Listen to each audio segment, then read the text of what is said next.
Hi, my name's Jonathan. I am the founder of Literacy Geeks. I wanted to put this short video together for you so that you can see some of the newest updates that we have made with our writing platform. Very excited to share those with you, so let's get started. Let's start first with the student list. So on your class, you have your list of students. We now make it very easy for classroom teachers to view student details, edit those student details, reset passwords if they're not using single sign-on, and to drop a student if the student that we know is leaving the district or leaving a school. Otherwise, we don't want to drop them. We just want to move them from class to class.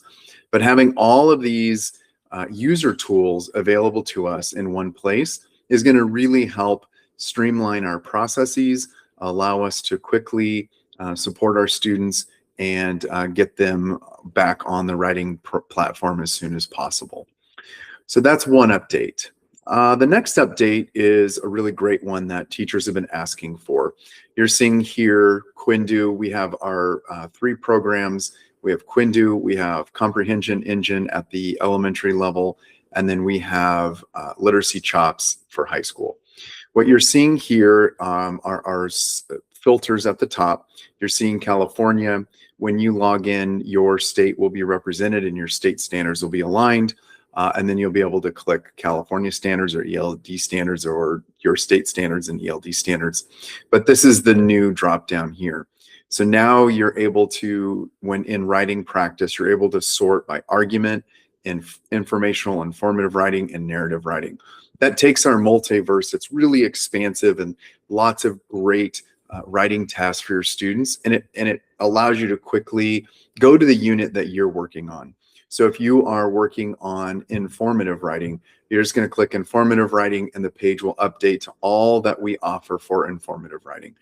All the journals, the process essays, the practice work, all of it is aligned to informative. So this is going to really speed up your work and allow you to get to the resources that you really want to get to. The next update is a pretty substantial one, actually. It is now a part of our writing practice to provide these writing process steps that all students have access to. And they're very clearly articulated that here's where we start with pre-writing and then drafting and then revising and turning in, along with our narrative writing kind of features, what is included in narrative writing. And all of this is designed to help students develop independence as writers, get the extra support that they need if they're stuck in one place during the writing process, and it accompanies the prompt. So the prompt is here, and then underneath you get to see all this wonderful support for individual students. So imagine when you're assigning a writing task and you've got students at different levels, writing at different speeds, writing with different levels of competence. They are now all being supported with these different steps and processes to help them. The next update is really about the writing data itself. And we're very excited about what we were able to do with writing, and I'm just excited to be able to be on the front end of this kind of work when it comes to writing practice and writing assessments. What you're seeing here on the, let's say we have a writing task. You're going to click in the writing task, and this is the detail page for that task. And this is under the class performance. So you could quickly see how students are doing as far as needing support or at grade level or exceeding above grade level. So right away you can see where your students are at. Now, for privacy, we've gone ahead and just listed student, student, student all the way down. But if you were to click on any one of these, it would highlight those students. And now you have a very clear understanding of where your students are as writers and what might be next steps for them, or if you're wanting to put them into different groups during rotations, this is a great way to do that.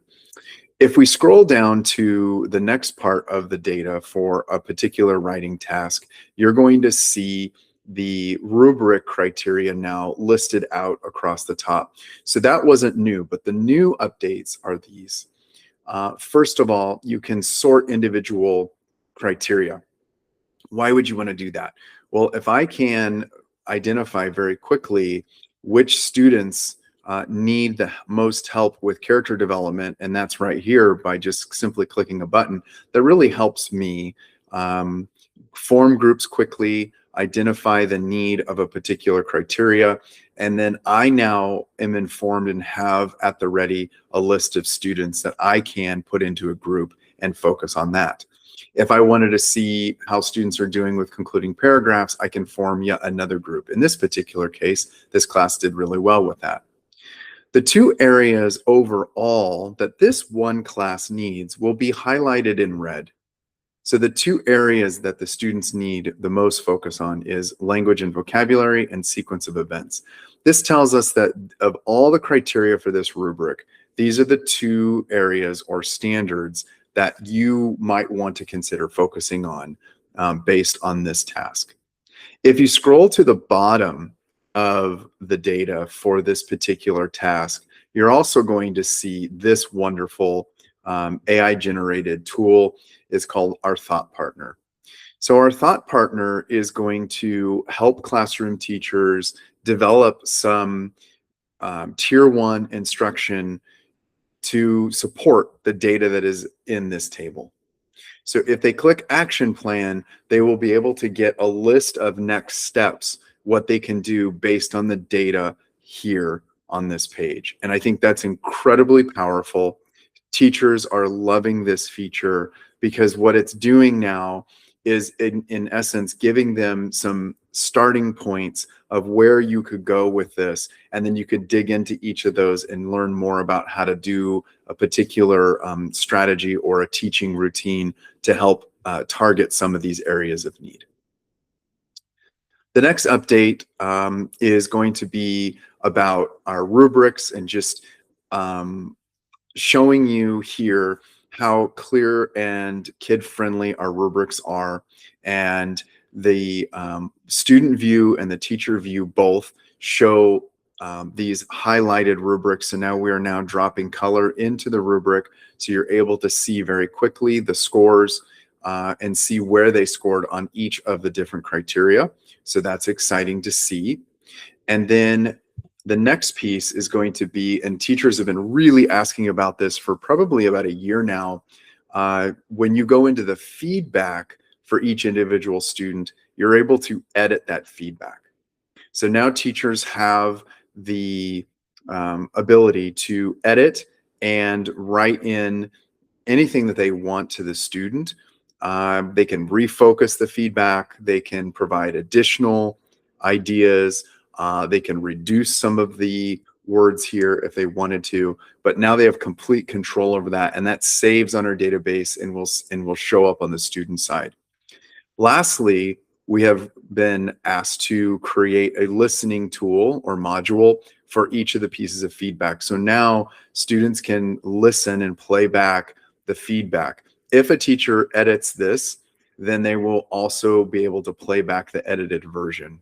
So these two are really have been asked for, and we are delivering on those requests. We're very excited about all of that. But that's not all. But wait, there's more. If you scroll down to the bottom of the feedback page, you're going to see something else that teachers have been asking for, and we know is such a need when it comes to informing parents, meeting with students who have IEPs, having something prepared to share with families. That's what we've done here with the parent letter. So the parent letter can be generated by a simple click of a button, and that parent letter will create a letter that outlines student strengths and student opportunities based on this writing task and based on the feedback and based on the rubric.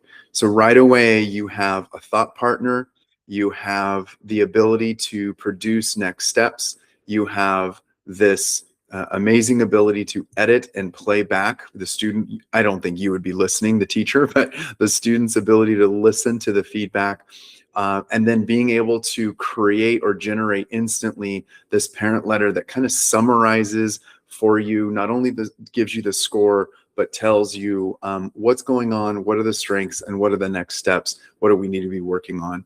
All of these updates have been created to support the writing in your classroom, to support writing across a school and a district. We're listening to our teachers and their feedback, and we're really excited to share these new updates for the upcoming 2026-2027 school year. So thank you. Keep the feedback coming. And if you want to send us an email about things that you're loving, it really helps us understand what you're liking and what we can do to help. So thank you. And we look forward to working with you soon.